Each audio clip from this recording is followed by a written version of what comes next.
भगवते वासुदेवाय नमः। ओम ब्रह्म बृहस्पति देवाय नमः। मैं सीता प्रजापति आज लेके आई हूँ बृहस्पतिवार व्रत कथा। बृहस्पतिवार व्रत कथा की विधि इस प्रकार है। इस दिन बृहस्पति जी महाराज की पूजा होती है। दिन में एक समय ही भोजन करें, पीले वस्त्र धारण करें, पीले पुष्पों को धारण करें। भोजन भी चने की दाल का होना चाहिए। बृहस्पतिवार को नमक नहीं खाना चाहिए। पीले रंग का फूल, चने की दाल, पीले कपड़े तथा पीले चंदन से पूजा करनी चाहिए। पूजन के पश्चात कथा सुननी चाहिए। इस व्रत के करने से बृहस्पति जी अति प्रसन्न होते हैं तथा धन और विद्या का लाभ होता है। स्त्रियों के लिए बहुत ही आवश्यक है। इस व्रत में केले की पूजा अवश्य करनी चाहिए। कथा इस प्रकार है।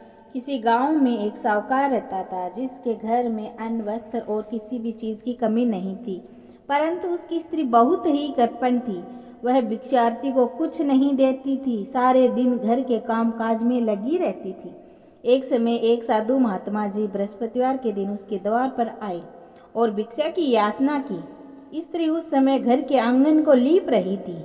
इस कारण साधु महाराज से कहने लगी, महाराज, इस समय तो मैं घर के आंगन को लीप रही हूँ, आपको कुछ नहीं दे सकती, फिर किसी अवकाश के समय आना।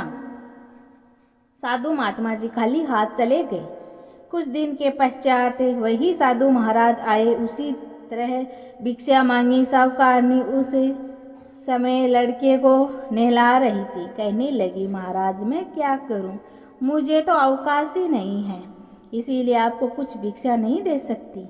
तीसरी बार महात्मा जी आए तो उसने उन्हें उसी तरह से टालना चाहा, परंतु महात्मा जी कहने लगे, यदि तुमको बिल्कुल ही अवकाश हो जाए तो तुम मुझको भिक्षा दोगी? साहूकारनी कहने लगी, हाँ महाराज, यदि ऐसा हो जाए तो आपकी बड़ी कृपा होगी। साधु महात्मा जी कहने लगे, अच्छा, मैं एक उपाय बताता हूँ। तुम बृहस्पतिवार के दिन चढ़ने उठो और सारे घर में झाड़ू लगाकर कूड़ा एक कोने में जमा कर दो। घर में चौका इत्यादि मत लगाओ। फिर स्नान आदि करके घर वालों से कह दो उस दिन सब हजामत अवश्य बनवाए। रसोई बनाकर चूल्हे के पीछे रखा करो, सामने कभी न रखो। सायंकाल को अंधेरे होने के बाद ही दीपक जलाया करो तथा बृहस्पतिवार को पीले वस्त्र मत धारण करो, न पीले रंग की चीज़ों का भोजन करो। यदि ऐसा करोगी तो तुमको घर का कोई काम नहीं करना पड़ेगा। साहूकारनी ने ऐसा ही किया। बृहस्पतिवार को दिन चढ़ने उठी, झाड़ू लगाकर कूड़े को घर में जमा कर दिया। पुरुषों ने हजामत बनवाई, भोजन बनाकर चूल्हे के पीछे रखा। वह सब कुछ बृहस्पतिवार को ऐसा ही करती रही। अब कुछ काल बाद उसके घर में खाने को दाना न रहा। थोड़े दिनों में महात्मा जी फिर आए और भिक्षा मांगने, परंतु सेठानी ने कहा, महाराज, मेरे घर में खाने को अन्न नहीं है, आपको मैं क्या दे सकती हूँ? तब महात्मा जी ने कहा, जब तुम्हारे घर में सब कुछ था तब भी तुम कुछ नहीं देती थी, और अब पूरा अवकाश है तब भी तुम कुछ नहीं दे रही हो। तुम क्या चाहती हो, कहो। तब सेठानी ने हाथ जोड़कर प्रार्थना की, महाराज, अब कोई ऐसा उपाय बताओ कि मेरे पहले जैसा धन धान्य हो जाए। अब मैं प्रतिज्ञा करती हूँ कि अवश्य मैं जैसा आप कहोगे वैसा ही करूँगी। तब महात्मा जी ने कहा, तुम बृहस्पतिवार को प्रातःकाल उठकर स्नान आदि से निवृत्त हो घर को गौ के गोबर से लिपा करो तथा घर के पुरुष उस दिन हजामत न बनवाई। भूखों को अन्न जल देती रहा करो। ठीक सायंकाल दीपक जलाओ। यदि ऐसा करोगी तो तुम्हारी सब मनोकामना पूर्ण हो, भगवान बृहस्पति की कृपा से पूर्ण होती है। सेठानी ने ऐसा ही किया और उसके घर में धन धान्य वैसा ही हो गया जैसा कि पहले था। इस प्रकार भगवान बृहस्पति जी की कृपा से अनेक प्रकार के सुख भोग कर दीर्घ काल तक वह जीवित रही। दूसरी कथा है। एक दिन इंद्र बड़े अहंकार से अपने सिंहासन पर बैठे थे और बहुत से देवता, ऋषि, गंधर्व, किन्नर आदि सभा में उपस्थित थे। जिस समय बृहस्पति जी वहाँ पर आए तो सब के सब उनके सम्मान के लिए खड़े हो गए, परंतु इंद्र गर्व के मारे खड़ा न हुआ, यद्यपि वह सदैव उनका आदर किया करता था। बृहस्पति जी अपना अनादर समझते हुए वहाँ से उठकर चले गए। तब इंद्र को बड़ा शौक हुआ कि देखो, मैंने गुरु जी का अनादर कर दिया, मुझसे बड़ी भारी भूल हो गई। गुरु जी के आशीर्वाद से ही मुझको यह वैभव मिला है, उनके क्रोध से ये सब नष्ट हो जाएगा, इसीलिए उनके पास जाकर उनसे क्षमा मांगनी चाहिए, जिससे उनका क्रोध शांत हो जाए और मेरा कल्याण हो। ऐसा विचार कर इंद्र उनके स्थान पर गए। जब बृहस्पति जी ने अपने योग बल से यह जान लिया कि इंद्र क्षमा मांगने के लिए यहाँ आ रहा है, तब क्रोधवश उससे भेंट करना उचित न समझकर अंतर्ध्यान हो गए। जब इंद्र ने बृहस्पति जी को घर पर न देखा, तब निराश होकर लौट आए। जब दैत्यों के राजा वृषवर्मा को यह समाचार विदित हुआ तो उसने अपने गुरु शुक्राचार्य की आज्ञा से इंद्रपुरी को चारों तरफ से घेर लिया। गुरु की कृपा न होने के कारण देवता हारने व मार खाने लगे। तब उन्होंने ब्रह्मा जी को विनय पूर्वक सब वृत्तांत सुनाया और कहा कि महाराज, दैत्यों से किसी प्रकार बचाइए। तब बृहस्पति जी कहने लगे कि तुमने बड़ा अपराध किया है, जो गुरुदेव को क्रोधित कर दिया। अब तुम्हारा कल्याण इसी में हो सकता है कि त्वष्टा ब्रह्मांड का पुत्र विश्वरूपा बड़ा तपस्वी और ज्ञानी है, उसे अपना पुरोहित बनाओ तो तुम्हारा कल्याण हो सकता है। यह वचन सुनते ही इंद्र त्वष्टा के पास गए और बड़े विनती भाव से त्वष्टा से कहने लगे कि आप हमारे पुरोहित बनो, जिससे हमारा कल्याण हो। तब त्वष्टा ने उत्तर दिया कि पुरोहित बनने से तपोबल घट जाता है, परंतु तुम बहुत विनती करते हो, इसीलिए मेरा पुत्र विश्वरूपा पुरोहित बनकर तुम्हारी रक्षा करेगा। विश्वरूपा ने पिता की आज्ञा से पुरोहित बनकर ऐसा यत्न किया कि हरि इच्छा से इंद्र वर्षवर्मा को युद्ध में जीतकर अपने इंद्रासन पर स्थित हुआ। विश्वरूपा के 3 मुख थे। एक मुख से वह सोमफली लता का रस निकाल के पीते थे, दूसरे मुख से वह मदिरा पीते और तीसरे मुख से अनादि भोजन करते। इंद्र ने कुछ दिन उपरांत कहा कि मैं आपकी कृपा से ये करना चाहता हूँ। जब विश्वरूपा की आज्ञा अनुसार यह आरंभ हो गया, तब एक दैत्य ने विश्वरूपा से कहा कि तुम्हारी माता दैत्य की कन्या है, इसी कारण हमारे कल्याण के निमित्त एक आहुति दैत्यों के नाम पर ही दे दिया करो तो अति उत्तम बात है। विश्वरूपा उस दैत्य का कहा मानकर आहुति देते समय दैत्य का नाम धीरे से लेने लगा। इसी कारण यज्ञ करने से देवताओं का तेज नहीं बढ़ा। इंद्र ने यह वृत्तांत जानते ही क्रोध होकर विश्वरूपा के 3 सर काट डाले।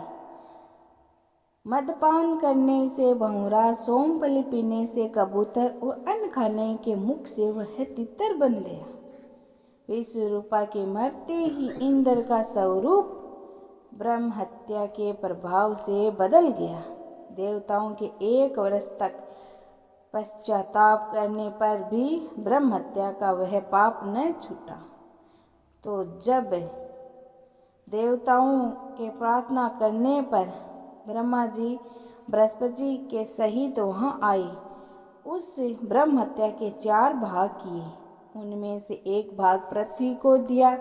इसी कारण कहीं कहीं ऊंची नीची धरती और बीज बोने के लायक भी नहीं होती है। साथ ही ब्रह्मा जी ने यह वरदान दिया कि जहाँ पृथ्वी में गड्ढा होगा, कुछ समय पाकर स्वयं भर जाएगा। दूसरा वृक्षों को दिया, जिससे उनमें से गोंद बनकर बहता है। इसी कारण गूगल के अतिरिक्त सब गोंद अशुद्ध समझे जाते हैं। वृक्षों को यह वरदान दिया कि ऊपर से